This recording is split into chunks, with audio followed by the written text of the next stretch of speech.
Nova Estela Ciência e Debate, um programa da TV PUC São Paulo, gravado semanalmente no Museu da Imagem e do Som, o MIS de São Paulo, parceria PUC, Governo do Estado de São Paulo, que agrega ao MIS, né, além das suas maravilhosas exposições, né, que estão abertas aí à população, também debate, cinema com ciência e debate sobre essa mudança que vem ocorrendo aí nas nossas vidas, né, com tecnologia que grava, tecnologia que transmite.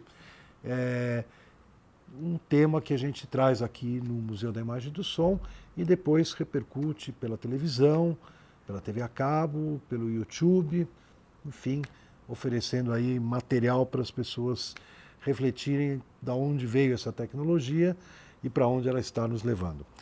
Hoje nós temos um convidado muito especial, que já esteve aqui no Nova Estela, o professor Eliseu Reateg, da Faculdade de Educação da Universidade Federal do Rio Grande do Sul, também professor permanente do Programa de Pós-Graduação de Informática na Educação, da Federal do Rio Grande do Sul.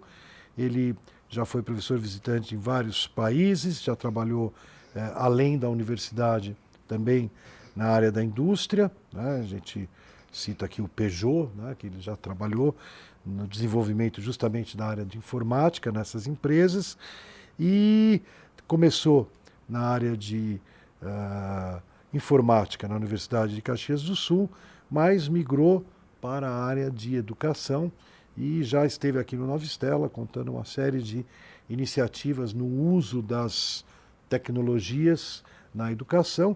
E hoje, agora, estava fechando aqui, mas antes, ele está convidado aqui do programa de pós-graduação de História da Ciência da PUC São Paulo, está passando aqui uma semana no nosso temático, né?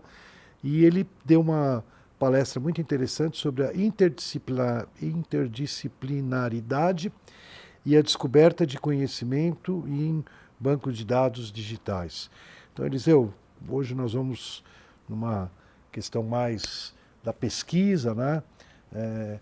Você já contou para nós como que a educação, desde as nossas criancinhas que estão aprendendo a ler, depois o jovem que está se formando na faculdade tentando escrever lá o seu TCC, o seu trabalho de conclusão, como a tecnologia pode, né, quando uma boa estratégia, eu gostei da tua posição, né, pode realmente enriquecer esse aluno, né, e colocar na mão dele realmente ferramentas que ajudem ele a pensar, a refletir, escrever melhor, expor melhor o seu pensamento e a sua capacidade de ler e tirar dos textos conhecimento.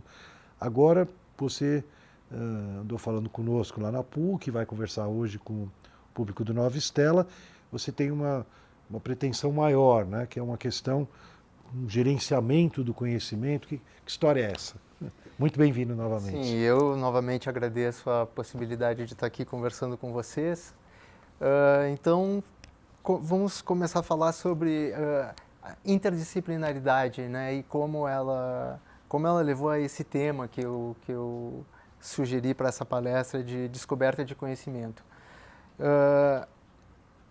No meu percurso, eu vejo como eu fui me tornando mesmo uma pessoa muito interdisciplinar. A minha formação toda é em ciência da computação, mas eu sou hoje professor da Faculdade de Educação. Então Bela migração.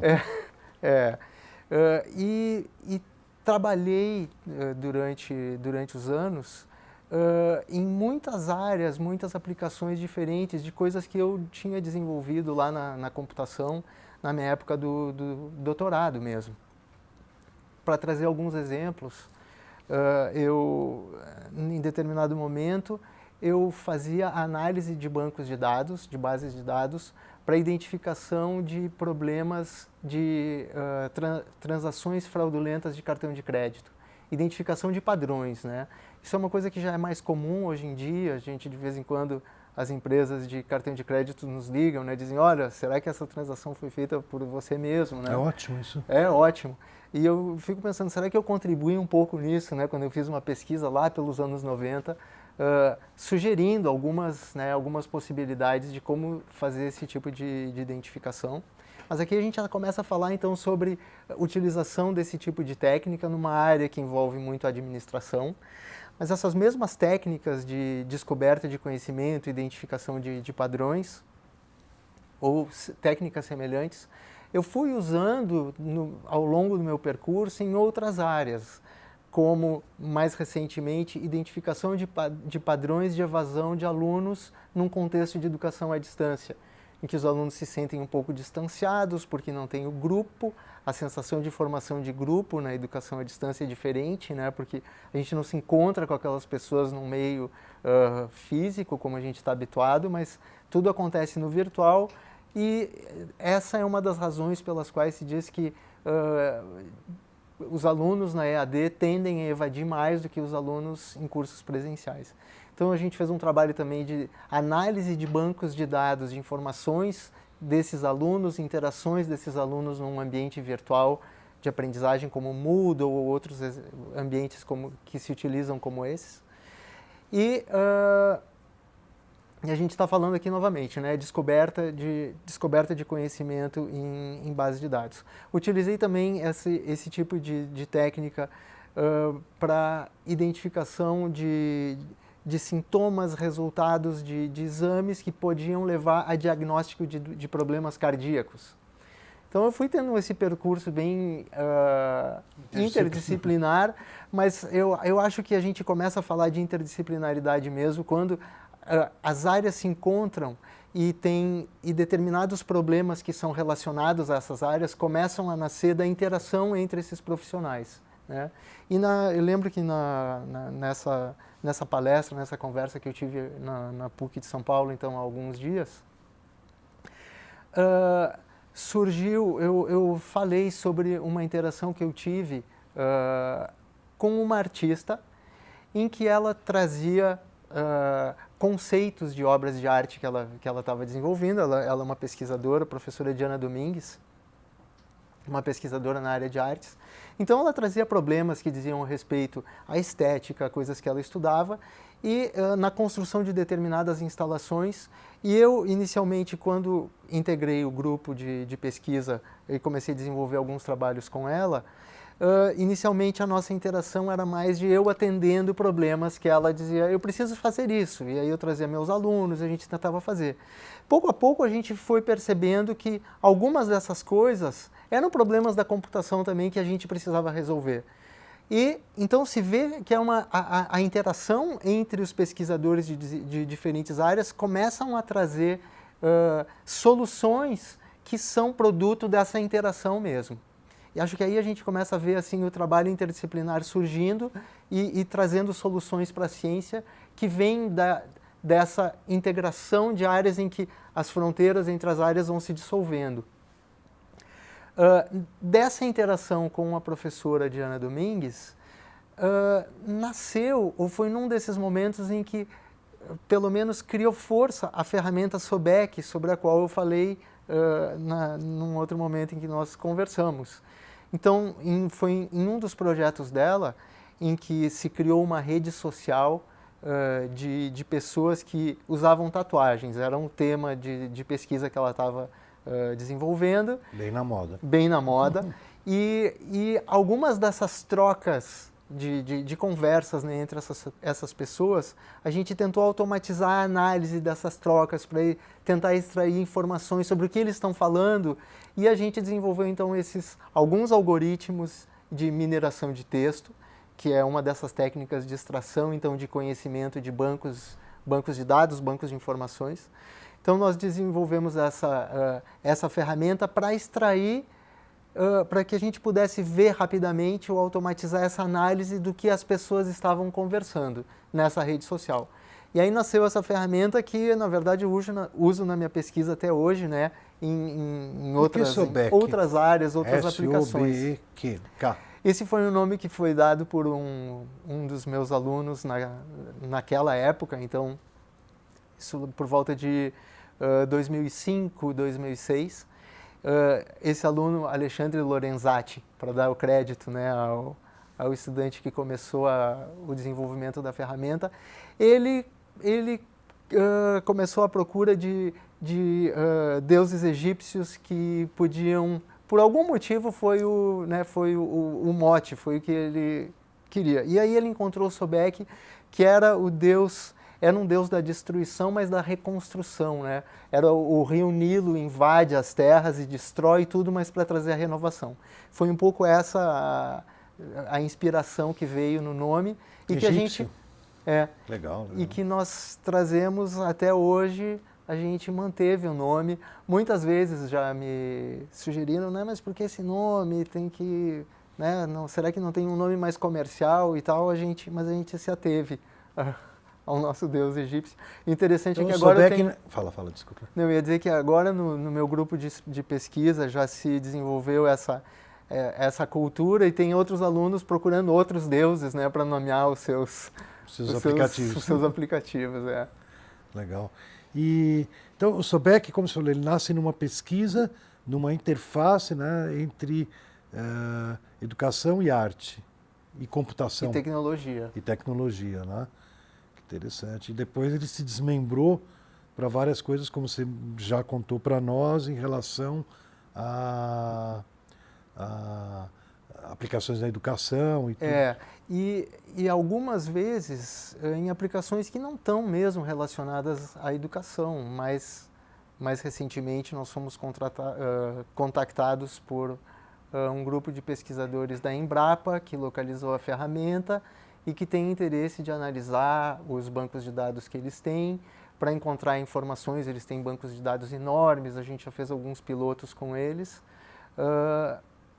Na busca de informações que a gente diz que estão escondidas, né, nas bases de dados. Na verdade, elas estão escondidas na multitude de dados que se tem e que não se tem como analisar isso manualmente ou ler aquelas centenas, aqueles milhares de documentos. Se conseguir extrair, identificar padrões nesses documentos manualmente é praticamente impossível. Então, a gente precisa de um ferramental tecnológico para fazer isso. E essa ferramenta Sobek, ela é justamente um apoio para que se possa fazer esse tipo de trabalho. Importante sinalizar, alguns dos espectadores podem se interessar nisso, em uma diferença que existe na análise de dados não estruturados e estruturados. Essa ferramenta, ela opera em dados não estruturados ou semi-estruturados como textos. Isso é diferente de um banco de dados como se tem num banco. Um banco como o Banco do Brasil, Caixa, né? Um banco financeiro, em que as informações das pessoas estão organizadas. Eu tenho o nome da pessoa, eu tenho a data de nascimento, eu tenho a renda, transações, etc. Esses são bancos de dados estruturados nos quais essa ferramenta não opera. Existem outras ferramentas que se pode utilizar para fazer um trabalho nesse tipo de dados, né? A ferramenta Sobek opera em dados não estruturados, textos. Discurso escrito. Discurso escrito. E ele vai em cima do texto e vai tentar extrair, como você falou, padrão, conhecimento. Deixa eu te perguntar, puxar um pouquinho antes da gente fazer uma pergunta mais genérica, ainda no específico, né? Você está aqui em São Paulo interagindo conosco porque dentro do nosso grupo a gente tem um projeto que é justamente o projeto Retrieve, né, do meu aluno Odécio, que já esteve aqui no Nova Estela, tudo, que busca, porque, como você falou, a gente também tem, não exatamente, como você falou, na Embrapa, né, banco de dados de pesquisas já realizadas há décadas no Brasil, nós temos, na verdade, banco de dados que são textos, né, que se tornam, então, textos informação não estruturada, textos que vão desde o início da imprensa até hoje, né? Então, como você vê a possibilidade do uso do Sobek no trabalho feito aqui na PUC, na História da Ciência e, eventualmente, no futuro em outras bibliotecas e outras aplicações? Eu acho que uma observação muito importante nessa questão de recuperação da informação é conseguir entender a maneira como as pessoas precisam que essa informação seja recuperada. Existem ferramentas de recuperação muito poderosas, né, como o Google, que indexa o que a gente tem no mundo de bancos de dados, na web. de uma forma impressionante como a gente consegue chegar a documentos que estão pelo mundo afora através dos algoritmos do Google.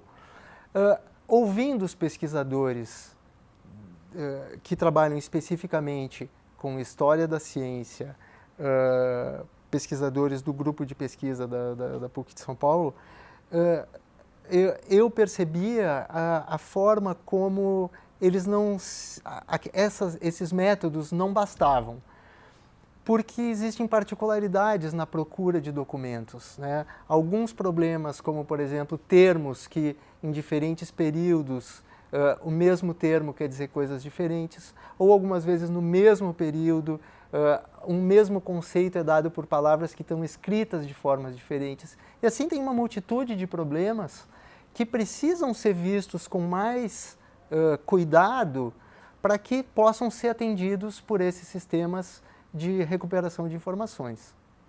Então, na verdade, esse trabalho especificamente com essa biblioteca de documentos antigos e cujos pesquisadores precisam que têm especificidades na busca por esses documentos, o que a gente está tentando fazer é entender como a ferramenta SOBEC, varrendo esses documentos, extraindo termos que se julga relevantes sobre cada um deles, como a gente pode compor um método que utilize esses termos, então, para que a gente se aproxime da maneira dos pesquisadores de buscar conjuntos de documentos sobre os quais eles se debruçam nas suas pesquisas, né?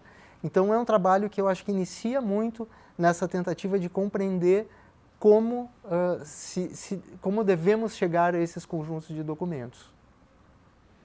Bem interessante. E o que você acha que está acontecendo, fazendo uma reflexão meio filosófica, epistemológica, né? A gente está transferindo conhecimento, busca de conhecimento para o algoritmo. Você já pensou nisso, nesse problema? Transferindo para as máquinas, né? Eu me lembro que na você verdade, contou uma vez, num evento que a gente teve, acho que aniversário do Centro CESIMA lá, eu lembro que você relatou uma experiência que me deixou muito curioso, né? Da correção de redações usando o SOBEC, né? E que você tinha o grupo corrigido pelo SOBEC, o grupo corrigido pelas professoras e tudo mais. E que o resultado era muito equivalente, né? Então a máquina conseguia ler as redações e descobrir se o aluno tinha pego, né, a essência do tema, né? Eu acho que isso realmente é um tema que se transforma num tema bem filosófico, né? A capacidade da máquina de ser ou não inteligente. Tem muitos livros sobre isso e a vontade do ser humano de conseguir construir um ser, na verdade, né? Quando a gente fala de uma máquina inteligente, a gente imagina uma máquina dotada de mente, né? Capaz de raciocinar, de resolver problemas. Na computação, isso é algo que desde a década de 50, 60 já se tenta fazer numa área que é a área de inteligência artificial. Onde se encontram esses métodos de descoberta de conhecimento em bancos de dados, né? Eles vêm muito dos estudos oriundos da inteligência artificial, né? Como uma sub-área da inteligência artificial.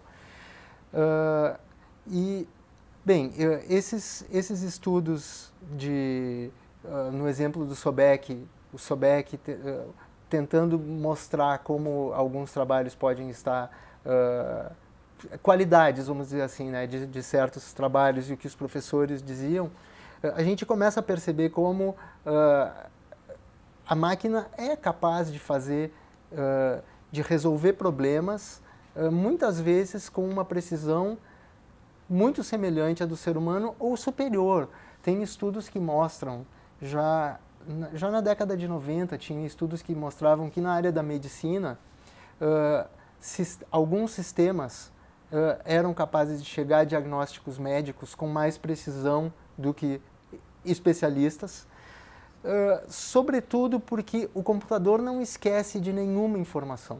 Então, se eu tenho que fazer um diagnóstico e tenho que eventualmente até dar uma determinada medicação, fazer um tratamento, o computador não vai esquecer que aquele paciente tem um determinado problema que não pode tomar a medicação X.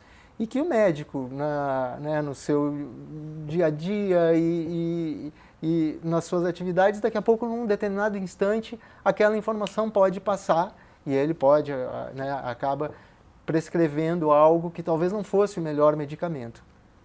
Então, essa capacidade da máquina em resolver problemas e ter um desempenho semelhante a do ser humano é algo que a gente já vê, né, há muitos anos. E, de certa forma, acho que isso começa a se integrar muito na nossa sociedade. E a resolução de problema é algo que o ser humano considera como uma das características da inteligência, né? Capacidade de resolução de problemas, capacidade de adaptação. E muitos programas, muitos algoritmos conseguem simular, ao menos, essas capacidades de resolução de problemas e de adaptação. Então, a gente pode dizer que em comportamentos inteligentes que a gente verifica no ser humano já foram passados para as máquinas e a gente vive com elas hoje, né? A gente falou há pouco sobre os cartões de crédito, transações de cartões de crédito que são analisadas e que esse é um comportamento de máquina de conseguir identificar esses padrões e daqui a pouco nos sinalizar, num processo totalmente automatizado, né? Em que não tem pessoas verificando se isso é assim ou não haveria como se fazer isso com a quantidade de transações de cartão que acontecem. Ou seja, esses processos de conseguir dotar a máquina de uma certa inteligência, acho que em muitos aspectos isso tem sido feito e esses programas já estão na nossa sociedade, né? Nós já nos invadiram um pouco. A gente tem mais 5 minutos, então eu vou aproveitar e explorar você um pouquinho, né?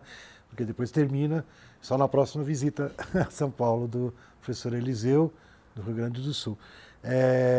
Você tem uma expectativa, assim, nos próximos 5, 10 anos, muita coisa vai acontecer nessa área ainda? Eu vou, para não fugir do nosso tema inicial, então, que era descoberta de conhecimento, né? Eu vou puxar um pouco o gancho, porque é algo que eu estudo dentro do meu grupo de pesquisa, e eu penso que é algo que cada vez mais a gente vai se aproximar de soluções que são adaptadas a cada indivíduo.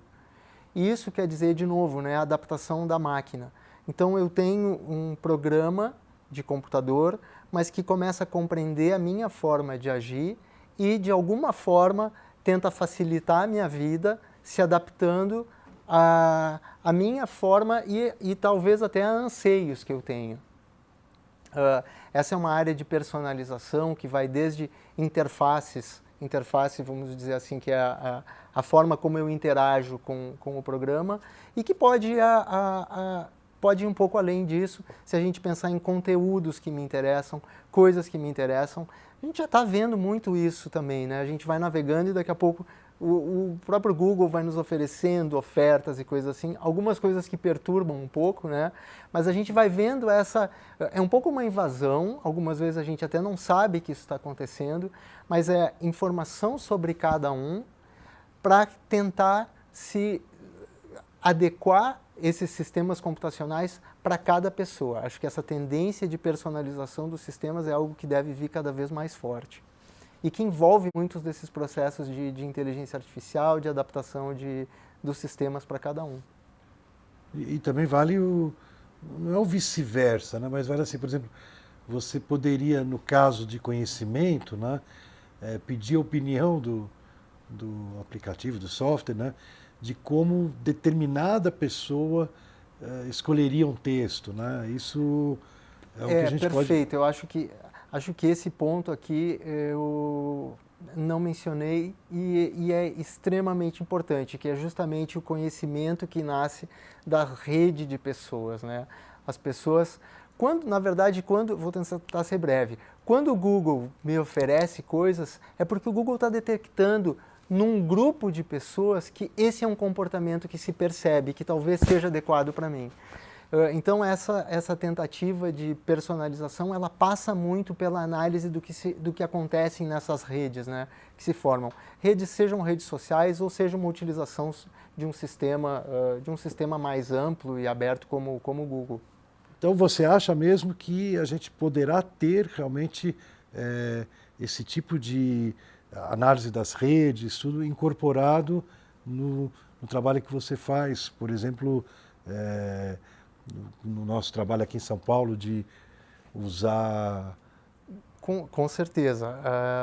Muito do que nós discutimos agora nessas nossas últimas reuniões já dizia respeito a como cada pesquisador desenvolve seus próprios métodos de busca de documentos.